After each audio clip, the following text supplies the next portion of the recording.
what was your son's food allergy? He had 11. We're Oh, down to 8. So we was allergic to all the top 8, plus avocado, latex, penicillin, dogs, cats, and goats.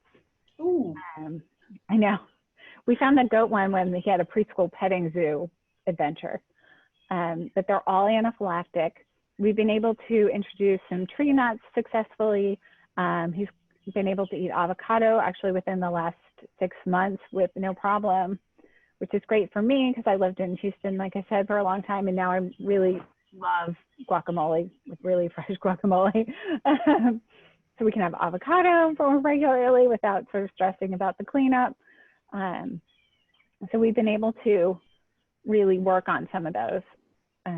So that's been really nice, but we still have 8. What about your other child? Do they have any allergies? Nope. No, just they all went to one, huh? Yeah, just one. Now, do you find that that causes any friction between the two of them, or is it just something that's always been? And so. No, you know what? It's always been. So my one with the allergies is older. So I think it's just been part of his life. It's made him extraordinarily empathetic. You know, we were out at a park yesterday, and it was funny. It was just us for the longest time at this park. And then another family came and they had a dog, and he just like yelled at them, "Stop, my brother's allergic to dogs." Like, it's okay. Like, as long as he doesn't pet the dog, he's pretty much fine.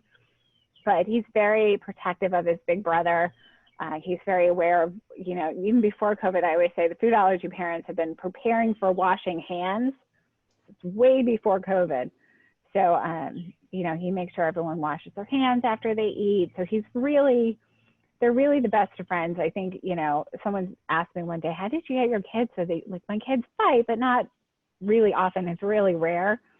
And they, you know, how did you do that? What's your parenting strategy? And I said, well, you know, I have a parenting course and I'm like this, you know, I do all this psychology work, but I really think it was luck. Like, you know, I mean, I think we're really fortunate that they are really close and that they, you know, we're really open with this is dangerous. He's seen his brother have severe anaphylaxis to the point where his heart stopped once. So that does leave an imprint on a child. He was only 3 when he saw his brother have the AED paddles in the middle of an airport, and he still remembers that. So, you know, there's always an effect on the siblings. One thing that gets left out of a lot of these discussions of when you talk to families about chronic illness, whether it's epilepsy, food allergy, diabetes, kidney disease, is we're always talking about the patient. So we often forget about the siblings. Mm-hmm. They do so much work. You know, like I said, my little one screamed at this poor family who was like, we're just walking around the park. They go through trauma. You know, they often see siblings raced off in an ambulance or, you know, have different procedures or, you know, different medications and side effects, or they are more tired, or, you know, they know something's different. Especially when you're going through a period of lots of hospitalizations, they know mom and dad are tired. They know, you know, your parents are stressed and exhausted and on edge, or they see their sibling who's sick or in pain. Even if they're little and you think you're hiding stuff from them, you're not doing it successfully. You're just not. They hear everything, you know, when you want them to not hear, you know, they hear it.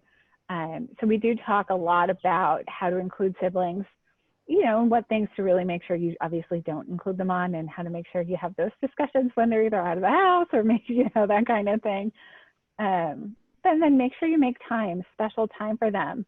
Because one thing you'll see with siblings is, you know, if they do get hurt or they do get like a cold or, you know, something, they'll make a big deal out of it. Yeah. You know, the example I always give is my younger son fell off his bike and broke his arm. He was so excited to go in the ambulance. And I was like, oh dear. Oh, I finally get to be in the bed in the ambulance. Like, I was like, this should not be a life goal.